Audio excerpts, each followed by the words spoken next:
नमस्कार, शेष भारत में आपका स्वागत है। मैं हूं मुक्ता सिंह। साइबर क्राइम, ये शब्द आपने भी सुना होगा, लेकिन कई ऐसे लोग होंगे जो इसका शिकार हुए होंगे। शिकार होने के बाद उन्हें इस बात का पछतावा भी होगा कि अगर वक्त रहते क्राइम के इस नए तरीके के बारे में जान गए होते तो शायद हम साइबर क्राइम का शिकार नहीं बने होते। साइबर अपराध एक ऐसा अपराध है जो कभी भी, कहीं भी और कैसे भी आपकी जिंदगी में दाखिल हो सकता है, और इससे बचने का केवल एक तरीका है, सावधानी और जानकारी। आज बात मुक्ता की में हम बात करेंगे इसी साइबर क्राइम के बारे में और आपको बताएंगे कि कैसे जानकारी आपको इस क्राइम से बचा सकती है।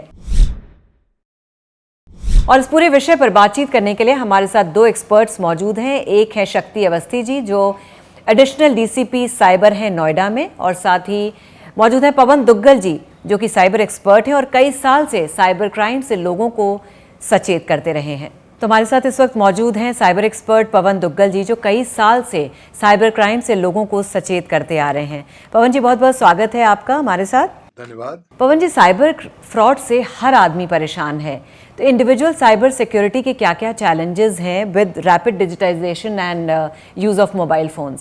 देखिए, आज की तारीख में साइबर सुरक्षा हम सब की जिंदगी का एक अहम हिस्सा बन चुका है। और जी, हम चाहे माने या ना माने, हम लोग इंटरनेट के साथ कनेक्टेड रहते हैं, और क्योंकि करेक्ट। हरदम इंटरनेट के साथ कनेक्टेड होते हैं, अक्सर साइबर सुरक्षा को फॉर ग्रांटेड समझ लेते हैं।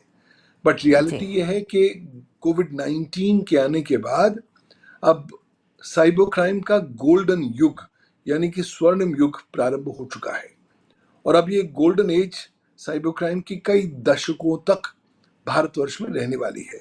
लिहाजा हम सबको समझना होगा कि हर कदम पर इंटरनेट पर चुनौती जी, लगातार हमारे सामने हमारे को स्टेयर कर रही है।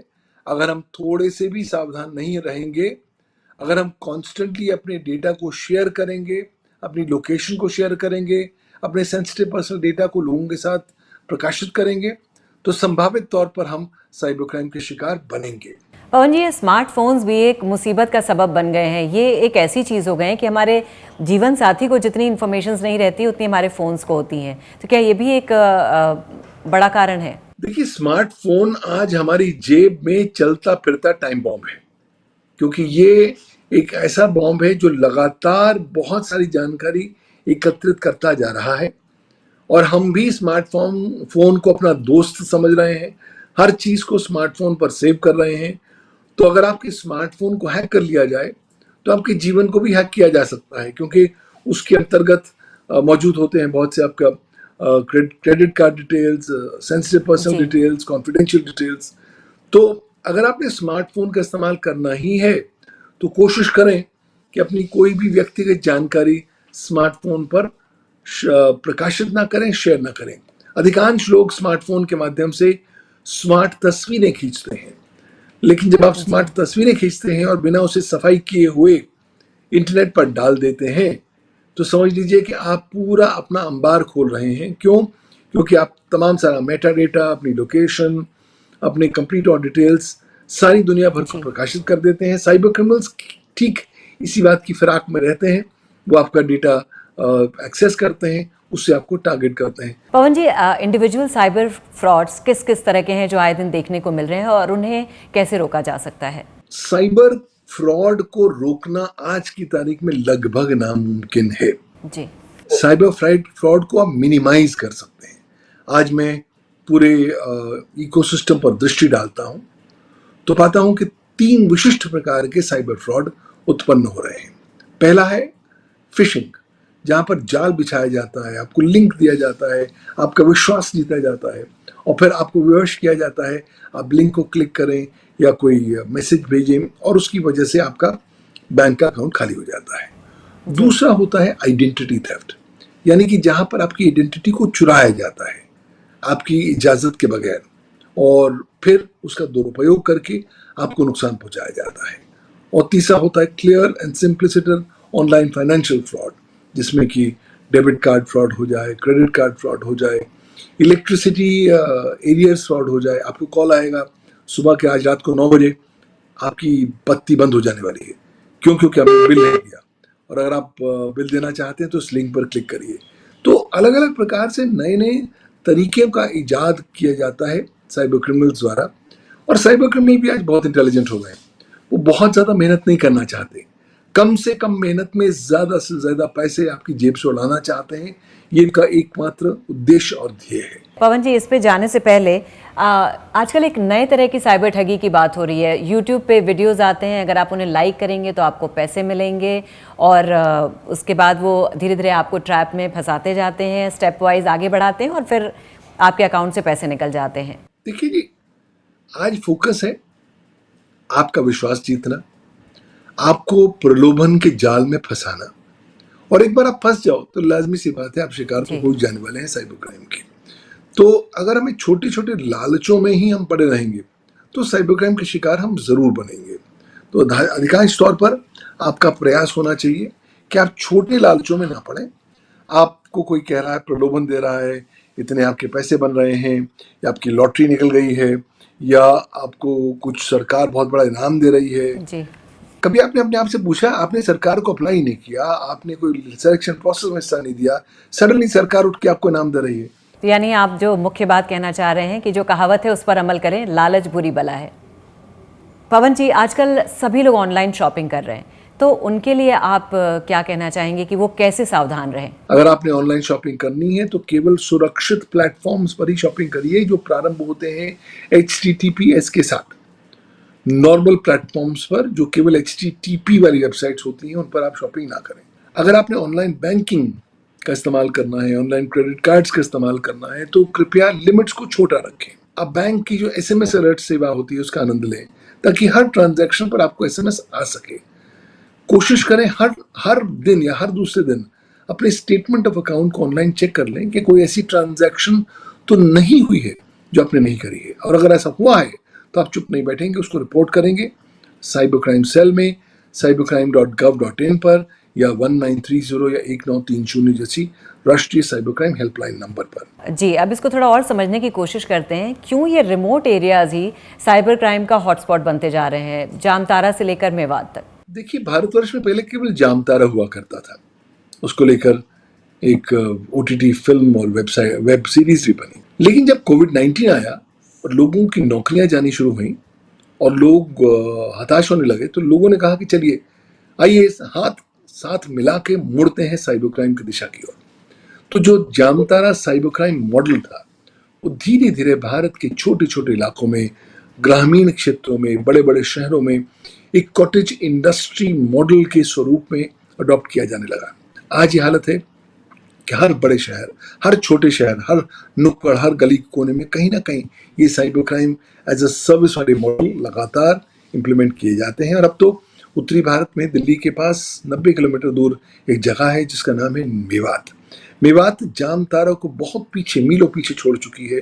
आज मेवात जो है दुनिया का और भारतवर्ष का साइबर क्राइम हार्ट कैपिटल बन चुका है। जी, तो जैसे आपने बोला कि सबसे बड़ी बात यह है कि हमारा जो कानून है काफ़ी लचर और माइल्ड है ऐसे अपराध के लिए, और इसी का फ़ायदा उठाते हैं ये जो गैंग्स हैं। भारत में समस्या ये है कि भारत में साइबर क्राइम को लेकर कोई विशिष्ट कानून, डेडिकेटेड लॉ ही मौजूद नहीं है। हम लोगों ने क्या किया है कि भारत के जो सूचना प्रौद्योगिकी कानून है 2000 का, यानी कि इंफॉर्मेशन टेक्नोलॉजी एक्ट 2000 में हम लोगों ने एक अध्याय डाल दिया जिसमें कुछ चुनिंदा गतिविधियों को साइबर क्राइम परिभाषित किया। 2008 में जब मुंबई आक्रमण हुआ तो उसके 30 दिनों में ही हम लोगों ने इस कानून का संशोधन कर दिया, और जहां एक और साइबर क्राइम की कवरेज को बढ़ाया, वहां दूसरी ओर एक ऐतिहासिक गलती कर दी। हमने अधिकांश साइबर क्राइम्स को जमानती अपराध में परिवर्तित कर दिया, यानी कि जमानत आपको अधिकार के तौर पर मिलेगी। 3 साइबर क्राइम्स को छोड़कर तमाम सारे साइबर क्राइम्स आज बेलेबल हैं। उससे सीधा असर ये होने लगा कि भारत में एक अकाल प्रारंभ हो गया साइबर क्राइम कन्विक्शंस का, और ये अकाल पिछले 14 सालों से लगातार चलता जा रहा है। भारत में अभी साइबर क्राइम की कन्विक्शंस होती ही नहीं है, और अब तो इलेक्ट्रॉनिक एविडेंस से संबंधित कानूनी प्रकरण इतने ज्यादा विकसित हो चुके हैं कि इलेक्ट्रॉनिक एविडेंस को सही स्वरूप में अदालत में प्रस्तुत करके साबित करना स्वयं अपने आप में एक बहुत बड़ी चुनौती है। पवन दुग्गल जी, चलते चलते आप क्या कहेंगे दर्शकों को, क्या इंपॉर्टेंट प्रिकॉशंस लेनी चाहिए? ये नहीं सोचना कि केवल सरकार की जिम्मेवारी है साइबर सुरक्षा की। हम सब एक बहुत बड़ी चेन के अंग हैं, और वो चेन साइबर सुरक्षा की उतनी ही ज्यादा प्रबल या सुरक्षित है जितना कि सबसे कमजोर कड़ी। हमारा दायित्व होना चाहिए कि हम इस साइबर सुरक्षा की चेन की सबसे कमजोर कड़ी न बने। पवन जी, आप हमेशा ही साइबर क्राइम से लोगों को सचेत करते आ रहे हैं और हमें उम्मीद है कि आपने जो इतनी इंसाइटफुल इन्फॉर्मेशन दी है उससे हमारे श्रेष्ठ भारत के दर्शकों को काफ़ी मदद मिलेगी। Thank you so much. Thank you, नमस्कार। Shakti ji, welcome to the show. Thank you. सबसे पहले, आज की डेट में साइबर सिक्योरिटी कितना बड़ा चैलेंज है देश के लिए? साइबर फ्रॉड्स में इम्पोर्टेंट चीज ये होती है कि वो कहीं भी हो सकते हैं और कोई भी इंसान कहीं भी बैठ के कोई फ्रॉड कर सकता है, अनलाइक कोई बॉडीली ऑफेंस या कोई प्रॉपर्टी ऑफेंस। इसलिए वो और ज्यादा डेंजरस हो जाते हैं और उनको पकड़ना और मुश्किल हो जाता है। तो इसलिए साइबर फ्रॉड्स आजकल के बहुत इंपॉर्टेंट है। और थर्डली, क्योंकि साइबर फ्रॉड्स में बड़े बड़े अमाउंट होते हैं जो डायरेक्टली डेबिट हो जाते हैं और वो लोगों की साल 2 साल की जिंदगी भर की कमाई भी हो सकते हैं। तो वो केवल एक फाइनेंशियल ट्रॉमा नहीं बल्कि बहुत बड़ा मेंटल ट्रॉमा भी होता है लोगों के लिए। इसलिए काफी बड़ा चैलेंज है। शक्ति जी, एक इन्वेस्टिगेटर के पर्सपेक्टिव से कितना डिफिकल्ट और चैलेंजिंग होता है इस तरह के रिमोट और ऑर्गेनाइज क्राइम को इन्वेस्टिगेट करना? चैलेंजिंग होता है, बिल्कुल चैलेंजिंग होता है, क्योंकि कोई ना केवल इंडिया में बल्कि बाहर में बैठ के भी इस तरह के फ्रॉड को अंजाम दे देता है और उसको पकड़ना और मुश्किल हो जाता है। इसलिए काफी बड़ा चैलेंज रहता है। लेकिन जैसे जैसे टेक्नोलॉजी आगे बढ़ रही है, हम लोग को नए नए टूल्स मिल रहे हैं, उनको डेवलप करके हम लोग साइबर फ्रॉड्स में और आगे का काम कर रहे हैं। पुलिस ने इतना बड़ा ऑपरेशन किया था मेवात में, लेकिन ये जैसे मधुमक्खी के छत्ते की तरह है, जितने आप पकड़ते जाओ उससे कहीं ज्यादा और निकलते जाते हैं। राइट, तो उसका एक तो सोल्यूशन ये है कि prevention. Cyber fraud fully preventable होते हैं। कहीं ना कहीं साइबर फ्रॉड बहुत अपने साथ होने देते हैं, कभी कभी किसी के लोभ में आकर, कभी कभी भय में आकर, या कभी लालच में आकर। तो कहीं ना कहीं साइबर फ्रॉड जब लोगों के साथ होते हैं तो एक नासमझी भी होती है और कम इन्फॉर्मेशन की वजह से भी होते हैं। लेकिन शक्ति जी, आपको नहीं लगता कि जो साइबर फ्रॉड्स हैं वो सिस्टम से हमेशा एक स्टेप आगे रहते हैं? बिल्कुल, तो इसीलिए जरूरी है कि लोग भी अवेयर रहें और जैसे जैसे साइबर फ्रॉड नए नए हम लोग के सामने आते हैं, हम लोग उनको डील करने के तरीके निकलते हैं। लेकिन ये जरूरी है कि हम लोग अवेयर रहें और हम लोग पूरी इन्फॉर्मेशन रखें, आधे अधूरी इन्फॉर्मेशन ना रखें, और साथ ही साथ कभी भी किसी भी लोभ में आकर या किसी भी भय में आकर कोई भी गलत जगह पे क्लिक ना करें, या किसी भी जो बहुत ही ज्यादा अनरियलिस्टिक ऑफर्स लगे आपको ऑनलाइन, या कोई डिस्काउंट लगे या रिटर्न्स मिले, आप उन पे क्लिक ना करें। किस तरह के केसेस से आप लोग आजकल ज्यादा डील करते हैं और दिन भर के कितने केसेस आते होंगे? करीब करीब नोएडा जोन में रोज 2 से 3 FIR होती है साइबर की। उसके अलावा बाकी डिस्ट्रिक्ट भी हैं, वहाँ भी FIR हो रही है। तो औसतन हर देश में जो 650 के आसपास डिस्ट्रिक्ट है, वहाँ पे हर साल करीब 50,000 केस रजिस्टर हो रहे हैं। अगर हम पुलिस की तरफ से देखें तो हमेशा अवेयरनेस कैंपेन चलाए जा रहे हैं, लेकिन उस तरह से क्या सफलता मिल रही है जिस तरह से आप लोग उम्मीद कर रहे हैं? सफलता मिल रही है, लेकिन बहुत सफलता मिलनी अभी शेष है और इसमें भी बहुत सारा स्कोप है जो कि फ्रॉड अभी भी हो रहे हैं। और साइबर अपराध की खास बात ये होती है कि फुली प्रिवेंटेबल होते हैं। अगर उन पे कायदे से अवेयरनेस लोगों में फैलाई जाए तो वो पूरी तरीके से बच सकते हैं। तो आपने जैसे कहा मोडस ऑपरेंडी पता लगे, किस तरह का नया साइबर क्राइम का ये जो नया मोडस ऑपरेंडी है क्या है? कोई एक तरह के मॉडस ऑपरेंडी नहीं, कई तरह के मॉडस ऑपरेंडी चलते रहते हैं। इस समय भी बहुत तरह की मॉडस ऑपरेंडी काम कर रहे हैं। बस ये ध्यान रखें कि जो भी चीज मार्केट में नहीं होती है उसके आसपास के फ्रॉड ज्यादा होते हैं। जैसे आजकल IPL चल रहा है जी, तो IPL से रिलेटेड फ्रॉड होंगे। गर्मी आ रही है तो कुछ अप्लायंसेज जो होते हैं, इलेक्ट्रिसिटी अप्लायंसेज, कूलिंग के, उनके फ्रॉड्स चलेंगे। तो शक्ति जी, कितने % of the reported cases solve होते हैं? देखिए, सॉल्व तो ऑलमोस्ट हर केस धीमे धीमे हो जाते हैं, बट जो अमाउंट रिकवर होता है वो बहुत वेरिएबल होता है। अमाउंट जो रिकवर होता है वो अराउंड 20 से 25% ऑन एन एवरेज हो पाता है। हमारे ही कुछ जानने वाले ऐसे हैं जिन्होंने अटेम्प्ट ही नहीं लिया, उन्होंने रिपोर्ट ही नहीं किया क्योंकि उन्हें लगता था कि कुछ निष्कर्ष नहीं निकलेगा, और जिन्होंने किया उनका अभी तक सोल्यूशन नहीं निकला। तो आपके हिसाब से कितने % ऑफ द केसेस सॉल्व हो पाते हैं? हमारी पुलिस की तरफ से हर केस धीमे धीमे सॉल्व होता है, और वो क्योंकि दूसरे राज्य में होते हैं तो कई बार टाइम लगता है, लेकिन ऐसा कोई केस नहीं जो सॉल्व नहीं होता है। जो लोग जितना लेट रिपोर्ट करते हैं, अमाउंट जो बच के आ पाता है वो उतना कम होता है। तो रिकवरी एक बहुत बड़ा प्रॉब्लम है इसमें। तो रिकवरी इसीलिए नहीं होती क्योंकि लोग समय से रिपोर्ट नहीं करते। अगर लोग समय से रिपोर्ट करने लगे, इसलिए सरकार ने एक नंबर स्टार्ट किया 1930। लोग अगर इस नंबर पर तुरंत सूचना देंगे तो तुरंत ही अकाउंट ब्लॉक हो जाता है और अकाउंट फ्रीज होकर फुल रिकवरी हो जाती है। जी, तो ये जरूरी है कि नंबर की अवेयरनेस भी लोगों में हो ताकि अमाउंट रिकवरी ज्यादा से ज्यादा हो जाए। तो आप ये कहना चाहते हैं बहुत अच्छी और बड़ी इन्फॉर्मेशन है कि अगर लोग सतर्कता दिखाएं और तुरंत कांटेक्ट करें कंसर्न अथॉरिटीज को तो इसका सोल्यूशन निकल सकता है। लोग को रियलाइज नहीं होता है कि उनके साथ फ्रॉड हुआ है, इसलिए लोग सूचना देर में देते हैं, क्योंकि लोग उस भय में या उस लोभ में होता है कि ये जो उनको जो ऑफर किया गया है वो वाकई सच है। तो और क्या हमारा पुलिस इंफ्रास्ट्रक्चर तैयार है इसके लिए? हमेशा इंफ्रा इम्प्रूव होता रहता है, धीमे धीमे इम्प्रूव हो रहा है और आगे भी इसमें काफी स्कोप है। कहीं ना कहीं आपको लगता है कि हमारे जो लॉज हैं काफी माइल्ड और लचर हैं और इसका फायदा उठाते हैं ये गैंग्स? नहीं, ऐसा नहीं। लॉज हमारे काफी स्ट्रिक्ट भी हैं। लॉज की मुझे लगता नहीं लॉज की वजह से ऐसा कुछ है कि क्रिमिनल दूर भाग रहे हैं, ऐसा नहीं, लेकिन इनके लिए कुछ अगर सजा ऐसी मुकर्रर की जाए जिससे उन्हें डर लगे। आज की डेट में अभी इस तरह की क्या सजा मिलती है जो इस तरह के साइबर फ्रॉड्स हैं?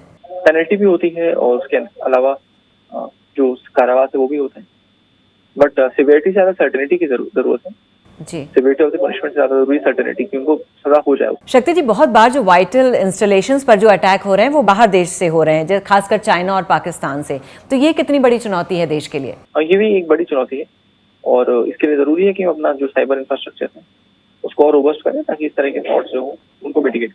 तो क्या सिस्टम के लिए कांस्टेंट ऑडिट मैकेनिज्म की जरूरत है? बिल्कुल, अगर हम लोग टेक्नोलॉजी के साथ साथ आगे बढ़ेंगे तो हम पाएंगे कि ज्यादा चीजें हम लोग इजीली मिटिगेट भी कर पाएंगे और उनको एंटिसिपेट भी कर पाएंगे। चलते चलते श्रेष्ठ भारत के दर्शकों को आप क्या कहना चाहेंगे? आप कैसे वो सावधानी बरतें, कैसे सतर्क रहें कि इस फ्रॉड से वो बच पाएं? तो सबसे पहले तो चीजों को रिपोर्ट करें और इस चीज को रियलाइज करें कि क्योंकि आप इंटरनेट में हैं इसका ये मतलब नहीं है कि ऐसी कोई चीज लुभावने ऑफर होंगे। एक चीज याद रखें जीवन में कि there is no free lunch, तो जिंदगी में फ्री कुछ भी नहीं होता है। शक्ति जी, बहुत बहुत शुक्रिया हमसे बातचीत करने के लिए। Thank you. तो इस पूरी बातचीत के बाद मैं श्रेष्ठ भारत के दर्शकों से यही कहना चाहूंगी कि साइबर क्राइम एक गंभीर विषय है। तो कोई भी ट्रांजैक्शन करने के पहले, सोशल मीडिया का इस्तेमाल करने से पहले आप सावधान रहें, सतर्क रहें और किसी भी इवेंचुअलिटी में बिना समय गंवाए कंसर्न अथॉरिटी से संपर्क करें। शुक्रिया।